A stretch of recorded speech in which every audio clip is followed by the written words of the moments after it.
പരിശുദ്ധ അമ്മയ്ക്കും തിരുകുമാരനും ദൈവപിതാവിനും 1000 നന്ദി.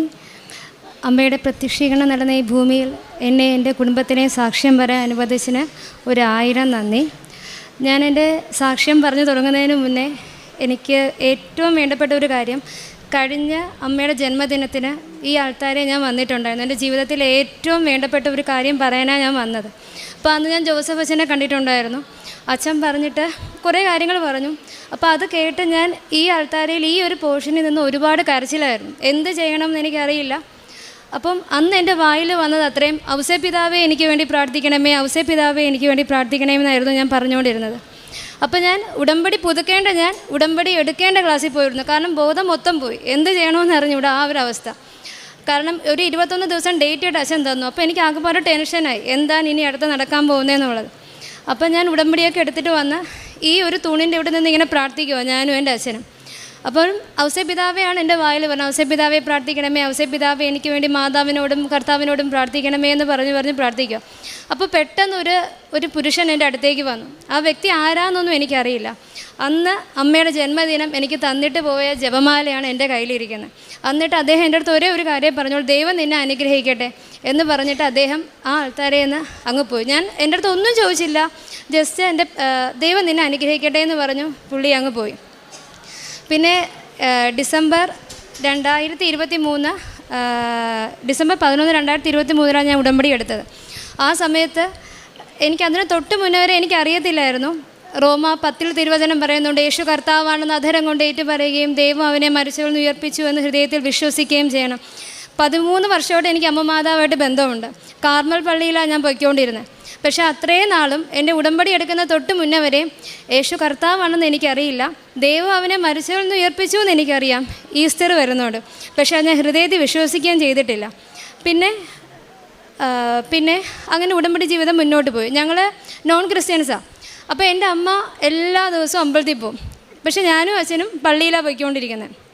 അങ്ങനെ ഒരു ദിവസം എൻ്റെ ഉടമ്പടി സെക്കൻഡ് റിന്യൂ ചെയ്ത സമയത്ത് എൻ്റെ അമ്മയുടെ കാലിലൊരു ചെറിയ മുറിവ് വന്നു. മുറിവെന്ന് വെച്ചാൽ ആദ്യം ഇടത്തെ കാലിലാണ് വന്നത്. അപ്പം അമ്പലത്തിൽ പോയിട്ട് വരുമ്പോൾ എൻ്റെ അടുത്ത് എപ്പോഴും പറയും, എടീ എൻ്റെ കാലിൽ ഇങ്ങനെ ഒരു മുറിവ് വന്നേക്കും, എനിക്ക് എന്ത് ചെയ്യണമെന്ന് അറിയത്തില്ല, ആ ഒരു മുറിവാണ് വന്നേക്കുന്നതെന്ന് പറഞ്ഞു. ഞാൻ പറഞ്ഞു, അമ്മ സത്യദൈവത്തെ വിളിച്ച് പ്രാർത്ഥിക്കുക, മാതാവിനെ വിളിച്ച് പ്രാർത്ഥിക്കുക, മാതാവ് സൗഖ്യപ്പെടുത്തി തരുമെന്ന് പറഞ്ഞ് ഞാൻ അമ്മയുടെ അടുത്ത് എപ്പോഴും പറയും. പക്ഷെ അമ്മയ്ക്ക് പേടിയാണ്, അമ്പലം അവിടെ ഇവിടെ എങ്ങനെ പ്രാർത്ഥിക്കും. ഇല്ല, കുഴപ്പമില്ല, സത്യദൈവത്തെ വിളിച്ച് പ്രാർത്ഥിക്കുക, സൗഖ്യപ്പെടുത്തും. അപ്പം അത് പിന്നെ എന്തായി, അടുത്ത കാലിലോട്ട് അത് സ്പ്രെഡായി. ആ സ്പ്രെഡായ മുറിവെന്ന് വെച്ചാൽ നമ്മുടെ 1 രൂപ കോവിൻ്റെ അത്രയും ആ ഒരു വൂണ്ട് വലുതായി. അത് വ്രണമായിട്ട് മാറി. കാലിൽ നിന്ന് അത്രയും ബ്ലഡും പസ്സും അത് മാത്രമേ വരത്തുള്ളൂ. അമ്മയ്ക്ക് കാല് തറയെ കുത്താൻ പറ്റത്തില്ല, ആ രീതിയിലുള്ള വേദനയാണ് വന്നുകൊണ്ടിരുന്നത്. അങ്ങനെ പല ഡോക്ടേഴ്സിൻ്റെ അടുത്തും ഞങ്ങൾ പോയിട്ടുണ്ട്. കാരണം അമ്മയ്ക്ക് ഈ ഒരു വൂണ്ട് വന്നപ്പോൾ ഞങ്ങളുടെ പേടിയെന്ന് വെച്ചാൽ, അമ്മയ്ക്ക് ഒരു 2-3 വർഷം മുന്നേ അമ്മയ്ക്കൊരു ട്രീറ്റ്മെൻറ്റ് നടന്നിട്ടുണ്ട്. അത് RCCയിലായിരുന്നു ട്രീറ്റ്മെൻറ്റ് വന്നത്. അപ്പം അതിന് വന്നപ്പോഴും ഞാൻ പരിശുദ്ധ അമ്മയുടെ ഒരുപാട് വട്ടം ഞാൻ പ്രാർത്ഥിച്ചു. അപ്പോൾ ആ സമയത്ത് മാതാവിൻ്റെ മനസ്സിൽ തോന്നിപ്പിച്ചിട്ടുണ്ട്, നീ ക്യാൻസർ പേഷ്യൻസിന് വേണ്ടി പ്രാർത്ഥിക്കണം, RCCയിലുള്ളവർക്ക് വേണ്ടി പ്രാർത്ഥിക്കണം എന്നിങ്ങനെ തോന്നിപ്പിച്ചിട്ടുണ്ട്. പക്ഷെ അത് എൻ്റെ അമ്മയുടെ അസുഖം എനിക്ക് വെളിപ്പെടുത്തി തരാൻ വേണ്ടി കാണിച്ചതായിരുന്നു എന്ന് എനിക്കറിയത്തില്ലായിരുന്നു. പക്ഷേ ആ ഒരു പ്രാർത്ഥന ഞാൻ ചൊല്ലി പൊയ്ക്കൊണ്ടിരുന്ന സമയത്തായിരുന്നു എൻ്റെ അമ്മയ്ക്ക് ഈ ഒരു അസുഖം ഉണ്ടെന്ന് മാതാവ് വെളിപ്പെടുത്തി തന്നത്. പിന്നെ അമ്മയോട് ഞാൻ പ്രാർത്ഥിച്ചു, അമ്മേ റേഡിയേഷൻ വരല്ലേ, ബാക്കി കീമോ ആണെങ്കിൽ 10 കുറവോ അല്ലെങ്കിൽ 5 കുറവോ ആക്കി തരണമേ. എൻ്റെ അമ്മയ്ക്കോ എനിക്കോ ഒന്നും എനിക്കറിയില്ല, പക്ഷേ അമ്മയെ വിശ്വസിക്കും. അപ്പോൾ ഞാൻ എവിടുന്നോ 91 സങ്കീർത്തനം കേട്ടു. അപ്പം അമ്മ വിശ്വാസത്തോടെ 91 സങ്കീർത്തനം പ്രാർത്ഥിക്കും. ഞാൻ പറഞ്ഞ വാക്ക് കേട്ട് എൻ്റെ അമ്മ 91 സങ്കീർത്തനം പ്രാർത്ഥിച്ചിരുന്നു. പിന്നെ ദിവസം 3 മണിക്ക് RCC നിൽക്കണം ട്രീറ്റ്മെൻറ്റ് ചെക്കപ്പിനൊക്കെ. അങ്ങനെ കരുണ കൊന്ത പ്രാർത്ഥിക്കുമായിരുന്നു, ജപമാല ചൊല്ലി. അങ്ങനെ ആ ഒരു സൗഖ്യം അമ്മയ്ക്ക്, ഞങ്ങൾക്ക് ജപമാല ചൊല്ലിയായിരുന്നു അമ്മ പൂർണ്ണ സൗഖ്യം തന്നത്. ജപമാല ഏറ്റവും വലിയ ശക്തമായ പ്രാർത്ഥനയാണെന്ന് എൻ്റെ ഉടമ്പടിക്ക് ശേഷമായിരുന്നു എനിക്ക് അന്നത്തേനേക്കാളും പിന്നെ എനിക്ക് ബോധ്യം വന്നത്. അങ്ങനെ എൻ്റെ അമ്മയുടെ ഈ കാലിൽ വലിയ 1 രൂപ കോയിൻ്റെ അത്രയുള്ള വൂണ്ടാണ് വന്നത്. അപ്പോൾ ഡോക്ടറെ കാണാൻ പോയി. ട്രിവാൻഡ്രത്തുള്ള കോസ്മോ ഹോസ്പിറ്റലിലായിരുന്നു ഞങ്ങൾ പോയത്. ഞങ്ങൾ പോയ സമയത്ത് ആ ഡോക്ടർ പറഞ്ഞു, ഇത് ബയോസ്പിക്ക് അയക്കണം, പിന്നെ ഇത് കരിയിച്ചാണ് കളയേണ്ടത്, പിന്നെ സോക്സ് ഇട്ട് മാത്രമേ ഇനി നടക്കാൻ പറ്റത്തുള്ളൂ, കാരണം അമ്മയ്ക്ക് ഷുഗറുണ്ട്. അപ്പോൾ എന്ത് ചെയ്യണം, ആകെപ്പാടെ വീണ്ടും ടെൻഷനായി, എന്ത് ചെയ്യണമെന്നൊന്നും അറിയത്തില്ല. അപ്പം ഞങ്ങൾ തീരുമാനിച്ചു മാതാവിനെ വന്ന് കാണിക്കാം, മാതാവിനെ അമ്മയുടെ കാല് മാതാവിനെയും തമ്പുരാനെയും കാണിക്കാമെന്ന് പറഞ്ഞ് ഈ അൾത്താരയിൽ വന്ന് എൻ്റെ അമ്മയെ ഈ കാല് കാണിച്ചു. ജോസഫ് അച്ഛനെ അന്ന് കാണാൻ അവസരം കിട്ടി. ജോസഫ് അച്ഛൻ സെയ്ത്തുപൂശി പ്രാർത്ഥിച്ച് എനിക്ക് പെട്ടെന്നായിരുന്നു അത് ഫുള്ളായിട്ട് അത് കരിഞ്ഞ് വന്നത്. എന്നിട്ട് എന്തായി, ഈ അമ്മയുടെ കാലിൽ വന്നത് എൻ്റെ കാലിലേക്ക് സ്പ്രെഡായി. അങ്ങനെ അമ്മയ്ക്ക് ഒരെണ്ണമാണ് വന്നെങ്കിൽ എനിക്ക് 5 എണ്ണമാണ് വന്നത്. 5 എടുത്ത് എനിക്ക് കാരണം കാലിൽ ഡ്രസ്സ് ഇടാൻ പറ്റത്തില്ല, ആ രീതിയിലായിരുന്നു എനിക്ക് മുറിവ് വന്നത്.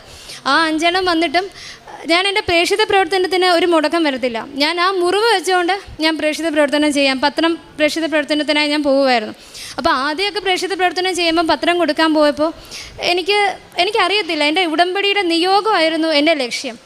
പിന്നെയാണ് എനിക്ക് മനസ്സിലായത് ഉടമ്പടിയുടെ ലക്ഷ്യം ക്രിസ്തു മാർഗം എൻ്റെ നിയോഗമാണെന്നുള്ള സത്യം, അത് പരിശുദ്ധ അമ്മയുമാണെന്നുള്ള സത്യം, എനിക്ക് ആ ജ്ഞാനം എനിക്ക് കിട്ടിയത്. പണ്ടൊക്കെ ഞാൻ പത്രം കൊടുക്കാൻ പോകുന്ന സമയത്ത് ആരുടെയും ഒരു വ്യക്തിയെടുത്ത് ആരും കാണാതെ ഇങ്ങനെ ചെന്ന് കൊടുക്കുമായിരുന്നു. അപ്പോൾ ഒരു ദിവസം എൻ്റെ മനസ്സിൽ പറഞ്ഞു, പരിശുദ്ധാത്മാവെ എന്നെ സഹായിക്കണമേ, പരിശുദ്ധാത്മാവെ എന്നെ സഹായിക്കണമേ. അങ്ങനെ പരിശുദ്ധാത്മാവിനെ വിളിച്ച് പ്രാർത്ഥിച്ചപ്പോൾ ഞാൻ ഈ പറന്നായിരുന്നു പത്രം കൊടുത്തത്. അപ്പോൾ പിന്നെ അപ്പോൾ ഞാൻ പ്രാർത്ഥിച്ചു, പരിശുദ്ധാത്മാവെ എന്നെ അഭിഷേകം ചെയ്യണമേ, പരിശുദ്ധാത്മാവെ എന്നെ സ്വർഗത്തിൻ്റെ ഉപകരണമാക്കി മാറ്റണമേ. ഓരോ പ്രേക്ഷിത പ്രവർത്തനം ചെയ്യുമ്പോഴും കർത്താവിൻ്റെ നാമത്തിലായിരുന്നു ഞാൻ ചെയ്തുകൊണ്ട് യേശുനാമം മഹത്വപ്പെടണം. ആദ്യമൊന്നും എനിക്കറിയില്ല, യേശുനാമം മഹത്വപ്പെടണം എന്നായിരുന്നു ചെയ്തുകൊണ്ടിരുന്നത്. പിന്നെ എനിക്കൊരു രോഗം വന്നതെന്ന് വെച്ചാൽ പാങ്ക്രിയാസിൻ്റെ ഒരു പ്രശ്നം എനിക്കുണ്ടായിരുന്നു. അപ്പം എനിക്ക് ഒരു ഫുഡ് പോലും കഴിക്കാൻ പറ്റത്തില്ല. എന്ത് ഫുഡ് കഴിച്ചാലും അപ്പോൾ ഒന്നെങ്കിൽ വൊമിറ്റിങ്ങോ അല്ലെങ്കിൽ വയറ് അതിശക്തമായ പെയിനോ ആയിരുന്നു എനിക്ക് വന്നുകൊണ്ടിരുന്നത്. ആ സമയത്തായാലും എൻ്റെ വല്യമ്മ പറഞ്ഞ പ്രകാരം ഞങ്ങൾ എറണാകുളത്തുള്ള സെയിൻറ്റ് ജൂഡ് പള്ളി, തേവര പുണ്യാളൻ്റെ പള്ളി ചെന്ന് വ്യാഴാഴ്ച ദിവസം രാവിലെ തൊട്ട് രാത്രി പള്ളി അടയ്ക്കുന്ന വരെയുള്ള എല്ലാ കുർബാനയും എല്ലാ നൊവേനയും ഞങ്ങളിരുന്ന് അതൊരു നേർച്ചയായിരുന്നു. എന്നിട്ടും എനിക്കതിനൊരു പൂർണ്ണ സൗഖ്യം വരുന്നില്ല. വീണ്ടും തങ്കിപ്പള്ളി പോയി, എല്ലായിടവും പോയി, എനിക്കൊരു സൗഖ്യമായിട്ട് വരുന്നില്ല. അവസാനം അമ്മ മാതാവിൻ്റെ സന്നിധിയിൽ വന്ന് ഞാനിത് പ്രാർത്ഥിച്ചു. കാരണം എനിക്ക് മുട്ടിമേ നിൽക്കാനോ ഒരു ആഹാരം പോലും എനിക്ക് കഴിക്കാൻ പറ്റത്തില്ല, അത്രയ്ക്കും പെയിനായിട്ടാണ് വരുന്നത്. കാരണം എനിക്ക് എറണാകുളത്ത് ഒരു കോളേജിൽ ഞാൻ പഠിപ്പിക്കുമായിരുന്നു. പഠിപ്പിക്കുന്ന സമയത്ത് എനിക്ക് പഠിപ്പിക്കാൻ പറ്റത്തില്ല, ശ്വാസം കിട്ടത്തില്ല, പെയിൻ എന്നെ ഇങ്ങനെ ചുറ്റി വലിയുമായിരുന്നു ആ പെയിൻ. അവസാനം ഞാൻ ഈ സന്നിധിയിൽ വന്ന് പ്രാർത്ഥിച്ചു. എനിക്ക് എൻ്റെ പാങ്ക്രിയാസിന് പൂർണ്ണ സൗഖ്യം അമ്മ മാതാവ് തിരുമാലിൽ എനിക്ക് മേടിച്ച് തന്നു. അതേപോലെ എൻ്റെ നട്ടലിനൊരു ബെൻഡുണ്ടായിരുന്നു. എന്നുവെച്ചാൽ എനിക്ക് മുട്ടുകുത്തി നിൽക്കാൻ പറ്റത്തില്ല. മുട്ടുകുത്തി നിൽക്കുമ്പോഴത്തേക്ക് ഉടനെ എനിക്ക് പെയിനാണ്. മുട്ടുകുത്തി പ്രദക്ഷിണം അതൊന്നും എനിക്ക് ചെയ്യാൻ പറ്റത്തില്ല. അവസാനം ഇവിടെ വന്ന് ജോസഫ് അച്ഛനെ കണ്ട് ഞാൻ അമ്മ മാതാവിൻ്റെ തൻ്റെ ഈ നിയോഗം സമർപ്പിച്ച് പ്രാർത്ഥിച്ചു. എനിക്കതിൽ നിന്നും പൂർണ്ണ സൗഖ്യം കിട്ടി. പ്രേക്ഷിത പ്രവർത്തനമായിട്ട് ചെയ്തത് രോഗികളെ കാണാൻ പോവുമായിരുന്നു. രോഗികളെയൊക്കെ ഞാൻ ആദ്യം കാണാൻ പോയത് എൻ്റെ നിയോഗത്തിന് വേണ്ടിയായിരുന്നു, സത്യസന്ധമായി ഞാൻ പറയുക. പിന്നെ ആയിരുന്നു എൻ്റെ ഓരോ പുതുക്കലിലൂടെയാണ് എനിക്ക് ആ ജ്ഞാനം കിട്ടിയത്. രോഗികളെ കാണാൻ പോകുന്നതായാലും എല്ലാ കാര്യത്തിനും കർത്താവിന് വേണ്ടി, കർത്താവിൻ്റെ നാമം മഹത്വപ്പെടുവാൻ വേണ്ടിയാണ്. അപ്പോൾ ചെയ്തു പോയ എല്ലാ തെറ്റിനും ഞാൻ ക്ഷമ പറഞ്ഞുകൊണ്ട് അവിടുത്തെ നാമം മഹത്വപ്പെടണമേ കർത്താവേ എന്ന് പറഞ്ഞുകൊണ്ടായിരുന്നു പിന്നെ എൻ്റെ എല്ലാ പ്രേക്ഷിത പ്രവർത്തനവും ഞാൻ ചെയ്യാൻ പോകുന്നത്. കാരണം ഞാൻ എൻ്റെ നിയോഗം ഓർക്കാറില്ല, ഞാൻ പ്രേക്ഷിത പ്രവർത്തനം ചെയ്യും. ആ പ്രേക്ഷിത പ്രവർത്തനം ചെയ്യുമ്പോഴാണ് എനിക്ക് കൂടുതൽ സന്തോഷം കിട്ടുന്നത്. ആ സമയത്ത് ബാക്കിയെല്ലാം അമ്മയുടെ കയ്യിൽ ഞാൻ കൊടുത്തേക്കും. പിന്നെയാണ് എനിക്ക് ഔസേപിതാവിനോടുള്ള ആ ഒരു പ്രാർത്ഥന എനിക്ക് വരാൻ തുടങ്ങിയത്. പിന്നെ ഞാൻ മാതാവിനെ കണ്ടിട്ടുള്ളതെന്ന് വെച്ചാൽ ഞാൻ കാർമലിലാണ് ഞാൻ പ്രാർത്ഥിക്കാൻ പോകുന്നത്, എപ്പോഴും കാർമൽ മാതാവിൻ്റെ മുമ്പിൽ. അപ്പോൾ ഒരു ദിവസം ശനിയാഴ്ച എനിക്കൊരു സ്വഭാവമുള്ളത്, ശനിയാഴ്ച ഒരു ദിവസം ഉണ്ടെങ്കിൽ ഞാൻ പരിശുദ്ധ അമ്മയ്ക്ക് ചോക്ലേറ്റ് മേടിച്ച് വയ്ക്കും. അതെന്തുകൊണ്ടാണെന്ന് എനിക്കറിയില്ല. പണ്ട് പരിശുദ്ധ അമ്മയ്ക്ക് മാത്രമേ വെച്ചുകൊണ്ടിരുന്നത്. ഇപ്പോൾ തിത്വേക ദൈവത്തിനും പരിശുദ്ധ അമ്മയ്ക്കും ഔസേ പിതാവിനും കൂടെ ചേർത്താണ് ഞാനത് മേടിച്ച് വയ്ക്കുന്നത്. എന്തോ എൻ്റെ മനസ്സങ്ങനെ പറഞ്ഞു, ഞാൻ അങ്ങനെ ചെയ്യാറുണ്ട്. അപ്പോൾ ഒരു ദിവസം മാതാവിൻ്റെ മുമ്പിൽ ഞാനിരുന്ന് ഇങ്ങനെ പ്രാർത്ഥിച്ച് ജപമാല പുസ്തകം ഇങ്ങനെ പ്രാർത്ഥിച്ചുകൊണ്ടിരുന്ന സമയത്ത് പെട്ടെന്ന് മാതാവിൻ്റെ ഒരു സ്പാർക്ക് എൻ്റെ മുമ്പിലേക്ക് വന്നു. അത് ഈ നീലയും സിൽവറും വന്നത്. കാർമൽ മാതാവിൻ്റെ മുമ്പിലാണ് ഇരിക്കുന്നത്. ആ സിൽവർ വന്നിട്ട് എൻ്റെ മുമ്പിലൂടെ ആ സ്പാർക്ക് ഇങ്ങനെ പോയിട്ട് ആ സ്പാർക്ക് ഇങ്ങനെ പൊട്ടിയിട്ട് എനിക്കത് അതിശയം തോന്നി. കാരണം എന്താണെന്ന് എനിക്ക് പെട്ടെന്നൊന്നും മനസ്സിലായില്ല. പിന്നെയായിരുന്നു എനിക്ക് ഇവിടെ വന്ന് ചോദിച്ചപ്പോൾ ആ കാര്യങ്ങൾ എനിക്ക് മനസ്സിലായത്. പരിശുദ്ധ അമ്മയുടെ പ്രസൻസ് വരുന്നതാണ് കാര്യങ്ങൾ പറഞ്ഞത്. പിന്നെ എനിക്ക് ഉടമ്പടിയിലൂടെ എനിക്ക് ലഭിച്ചത് എൻ്റെ അപ്പൻ ആരെന്ന് എനിക്ക് മനസ്സിലായി. എനിക്ക് കർത്താവിനെ എൻ്റെ പരിശുദ്ധ അമ്മ എനിക്ക് തന്നു. കാരണം അതിന് തൊട്ട് മുന്നേ വരെ എൻ്റെ നിയോഗമായിരുന്നു എൻ്റെ പ്രയോറിറ്റി. അതിന് ഉടമ്പടിക്ക് ശേഷം ആരുടെ ചോരയാണ് എൻ്റെ ശരീരത്തിലൂടെ ഓടുന്നതെന്ന് പരിശുദ്ധ അമ്മ എനിക്ക് വെളിപ്പെടുത്തി തന്നു. പിന്നെ ഉടമ്പടി എടുത്തതിന് ശേഷം ഒരു അമ്മ എൻ്റെ അടുത്തേക്ക് വന്നിട്ടുണ്ടായിരുന്നു. അത് എറണാകുളം നമ്മുടെ ലൂർദ് പള്ളി, തേവര ലൂർദ് പള്ളിയുടെ അടുത്ത് വെച്ചായിരുന്നു ആ അമ്മ എൻ്റെ അടുത്തേക്ക് വന്നത്. ആ അമ്മ ആരാന്ന് എനിക്കറിയില്ല. ആ അമ്മ ഒരു ചുരിദാറൊക്കെ ഇട്ട് ഒരു സിൽവർ കളർ ഹെയർ ആയിരുന്നു ആ അമ്മയ്ക്ക്. അത്രയും നേരം ആ പള്ളിയിൽ ഒരൊറ്റ വ്യക്തികളുമില്ല എന്നാൽ 1 മണിക്കൂർ ഞാൻ എൻ്റെ ജപമാലയിൽ വിശ്വാസ പ്രമാണം പറയുമായിരുന്നു. ജപമാലയെക്കാളും കൂടുതൽ വിശ്വാസ പ്രമാണം പറയും. ആ അമ്മ എൻ്റെ അടുത്ത് വന്നിരുന്ന എൻ്റെ ജീവിതത്തിലെ ഏറ്റവും വേണ്ടപ്പെട്ട ഒരു കാര്യം ഞാൻ പ്രാർത്ഥിച്ചുകൊണ്ടിരിക്കുമായിരുന്നു. അപ്പോൾ അമ്മ പറഞ്ഞു, വചനം എടുക്കുക, നമുക്ക് വചനം വെച്ച് പ്രാർത്ഥിക്കാമെന്ന് പറഞ്ഞു. അപ്പം എനിക്ക് ആ സമയത്ത് വചനം എന്താണെന്നോ കർത്താവ് എന്താണെന്നോ ദൈവപിതാവ് എന്താണെന്നോ ഒന്നും എനിക്കറിയില്ല. പക്ഷേ ആ അമ്മ എൻ്റെ കൂടെ ഇരുന്ന് ആ അമ്മയും വിശ്വാസ പ്രമാണം പ്രാർത്ഥിക്കാൻ തുടങ്ങി. ആ അമ്മ പ്രാർത്ഥിച്ച പ്രാർത്ഥന സർവശക്തനായ കർത്താവേ എന്ന് വിളിച്ചായിരുന്നു ആ അമ്മ പ്രാർത്ഥിച്ചത്. കാരണം എന്നിട്ട് ആ അമ്മ എൻ്റെ അടുത്ത് നീ കണ്ണടയ്ക്കാൻ പറഞ്ഞു. ഞാൻ കണ്ണടച്ചു. എന്നിട്ട് അമ്മ ചോദിച്ചു, നീ കർത്താവിനെ കാണുന്നുണ്ടോ എന്ന് ചോദിച്ചു. ഞാൻ പറഞ്ഞു, ഞാൻ കർത്താവിനെ കാണുന്നില്ല. അങ്ങനെ 3 വട്ടം എൻ്റെ അടുത്ത് ആ അമ്മ ചോദിച്ചു. 3ാമത്തെ വട്ടം ഞാൻ കർത്താവിനെ കണ്ടു. അപ്പം മോളെ, നിൻ്റെ അടുത്ത് കർത്താവില്ല, നീ കർത്താവിന് വേണ്ടി ശക്തിയായിട്ട് പ്രാർത്ഥിക്കണം, പരിശുദ്ധാത്മാവിന് വേണ്ടി പക്ഷേ കർത്താവിന് വേണ്ടി പ്രാർത്ഥിക്കാൻ പറ്റണ്ടേ? എനിക്ക് എന്തോ ഒരു തടസ്സമായിട്ട് എനിക്കിങ്ങനെ നിൽക്കുമോ, കർത്താവിനോട് എനിക്ക് പ്രാർത്ഥിക്കാൻ പറ്റുന്നില്ല. അപ്പം വീണ്ടും ഞാൻ കൂടുതൽ മാതാവിനോട് എടുത്തു. അപ്പോൾ സെയിൻറ്റ് ജൂഡ് പള്ളി തേവരെ പോയപ്പോൾ ഇതേപോലെ ഒരു അങ്കിൾ എൻ്റെ അടുത്തേക്ക് വന്നു. ആ അങ്കിള് അപ്പോൾ ഞാൻ കർത്താവിനെ ഇങ്ങനെ കുറച്ച് നേരം നോക്കി നിന്നു. അപ്പോൾ അങ്കിൾ എൻ്റെ അടുത്ത് ചോദിച്ചു, ഞാൻ ജപമാല ചൊല്ലുവാണ് കേട്ടോ എന്ന് പറഞ്ഞു. ഞാൻ ശരി. അതിന് ചോദിച്ചു, എന്തുണ്ടെങ്കിലും അവനെ വിളിച്ച് പ്രാർത്ഥിക്കുക, അവൻ ഇറങ്ങി വരും, നീ എന്തിനാ പേടിക്കണേന്ന് ചോദിച്ചിട്ട് ആ അങ്കിളും അവിടെ നിന്ന് പോയി. എന്നിട്ട് കലൂർ പുണ്യാളുടെ പള്ളിയുടെ അടുത്തും ഞാൻ ഇതേപോലൊരു ആവശ്യത്തിന്, കാരണം അതൊരു വലിയ പ്രതിസന്ധിയായിട്ടുള്ള സിറ്റുവേഷൻ വരുക. അപ്പോൾ ആ സമയത്തും എൻ്റെ മുന്നിൽ കൂടെ ഒരു അങ്കിൾ അങ്ങോട്ടും ഇങ്ങോട്ടും പോയി. അത്രയും നേരം ആ വ്യക്തി എന്നോട് ഒരു കാര്യം പോലും സംസാരിച്ചില്ല. ഈ ഒരു പ്രശ്നം ഉണ്ടാവാൻ പോകുന്നതിന് മുന്നേ ആ വ്യക്തി എൻ്റെ അടുത്തേക്ക് വന്നിട്ട് പറഞ്ഞു, മോളെ നീ എന്തിനാ ഇവിടെ നിൽക്കണമെന്ന് ചോദിച്ചു. നമ്മൾ ഇങ്ങനെ ഒരാളെ കാണാൻ വേണ്ടിയിട്ടാണ്. അപ്പോൾ നീ ഒരു കാര്യം ഞാൻ പറയാം, എന്ത് പ്രതിസന്ധി ഉണ്ടെങ്കിലും കർത്താവിൻ്റെ വചനം മറക്കരുത്. തൊട്ടപ്പുറത്ത് അന്തോണീസ് പുണ്യാളനുണ്ട്, നീ മുറുകെ പിടിച്ച് നിന്നോണം. അത്രയും നേരം എൻ്റെ അടുത്തൂടെ പോയ വ്യക്തി ഒന്നും മിണ്ടിയില്ല. പക്ഷെ പെട്ടെന്ന് എൻ്റെ കൈ പിടിച്ചിട്ട് അദ്ദേഹം, നിന്നെ ദൈവം അനുഗ്രഹിക്കട്ടെ എന്ന് പറഞ്ഞിട്ട് അദ്ദേഹം അങ്ങ് പോയി. എന്തുകൊണ്ടാണെന്നൊന്നും എനിക്ക്, പക്ഷെ അതിന് ശേഷം ഒരു വലിയ പ്രതിസന്ധിയായിരുന്നു വന്നത്. ആ സമയത്ത് എനിക്ക് പിടിച്ചു നിൽക്കാനുള്ള സഹനം, ഒരു വല്ലാത്തൊരു സഹനമായിരുന്നു. പക്ഷെ പിടിച്ചു നിൽക്കാനുള്ള ശക്തി എനിക്ക് മാതാവും കർത്താവും എനിക്ക് ആ സമയത്ത് തന്നായിരുന്നു. പിന്നെ ഞങ്ങൾക്ക് അമ്മയുടെ പ്രസൻസ് ഞങ്ങളുടെ വീട്ടിൽ എപ്പോഴും ഉണ്ട്. ഞങ്ങൾക്ക് കിട്ടുന്ന പ്രസൻസ് എന്ന് വെച്ചാൽ ഞങ്ങളിങ്ങനെ സംസാരിച്ചുകൊണ്ടിരിക്കുമ്പോൾ ഞങ്ങളുടെ ഇടത് സൈഡിലും ഈ ബട്ടർഫ്ലൈ ഇങ്ങനെ വന്ന് നിൽക്കും. ആ ബട്ടർഫ്ലൈ ഇങ്ങനെ ചിലപ്പം പ്രകാശമായിട്ടാണ് വരുന്നത്.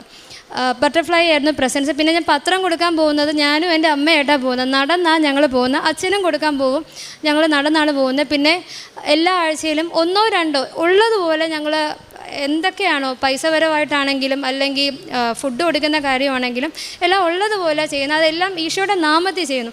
പണ്ട് വചനം വായിക്കുമ്പോൾ ജസ്റ്റ് ഒരു കഥ ബുക്ക് വായിക്കുന്ന പോലെയായിരുന്നു ഞാൻ ബൈബിൾ വായിച്ചത്. പിന്നെയാണ് വചനത്തിൻ്റെ ശക്തി എന്താണെന്ന് എനിക്ക് മനസ്സിലായത്.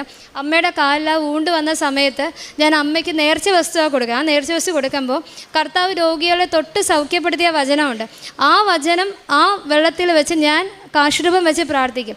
എന്നിട്ടാണ് ഞാൻ എൻ്റെ അമ്മയ്ക്ക് ആ വെള്ളം ഞാൻ കുടിക്കാൻ കൊടുക്കുന്നത്. എന്നിട്ട് ഞാൻ പറയും, അമ്മ സത്യദൈവത്തെ വിളിച്ച് പ്രാർത്ഥിക്കും, സത്യദൈവം അമ്മയെ സൗഖ്യപ്പെടുത്തുക. അതിനുശേഷം എൻ്റെ അമ്മ ഞാൻ പറഞ്ഞ വാക്ക് കേട്ട് മാതാവിനെയും കർത്താവിനെയും പൂർണ്ണമായിട്ട് ശക്തമായിട്ട് പ്രാർത്ഥിക്കുമായിരുന്നു. പിന്നെ ഞങ്ങളുടെ പച്ചത്തിരിയിൽ ഞാൻ എൻ്റെ അച്ഛൻ്റെ ഉടമ്പടി 3ാമത്തെ പുതുക്കൽ ഞാൻ അമ്മയോട് പറഞ്ഞു, അമ്മ എല്ലാവരുടെ കൂടെ അമ്മ പോകുന്നുണ്ടല്ലോ, അപ്പോൾ ഞങ്ങളുടെ വീട്ടിലോട്ട് അമ്മ ഒന്ന് വരുമോ എന്ന് ചോദിച്ചു.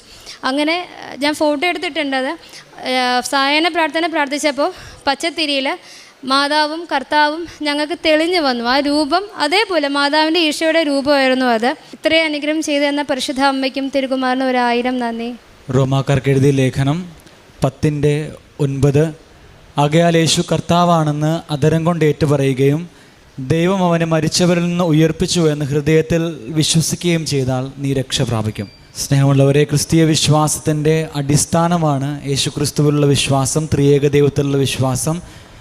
ഈ വിശ്വാസം പ്രഖ്യാപിക്കുമ്പോഴൊക്കെ നമ്മളുടെ ജീവിതത്തിൽ ദൈവികമായിട്ടുള്ള ശക്തി നിറയുമെന്ന് നമ്മളുടെ മുൻപിൽ ഈ മകൾ സാക്ഷ്യം പറയുമ്പോൾ നമുക്ക് ബോധ്യമാവുകയാണ്. കൂടുതൽ വിശ്വാസതീക്ഷ്ണതയോടുകൂടി ഉടമ്പടി ജീവിതത്തിൽ ഈശോയെ പ്രകീർത്തിച്ചുകൊണ്ട് പരിശുദ്ധ അമ്മയുടെ കരം പിടിച്ചുകൊണ്ട് നമുക്ക് ഉടമ്പടി യാത്ര തുടരാം. സർവശക്തനായ ദൈവത്തിൻ്റെ കരങ്ങളിൽ നമ്മളെ തന്നെ സമർപ്പിക്കാം.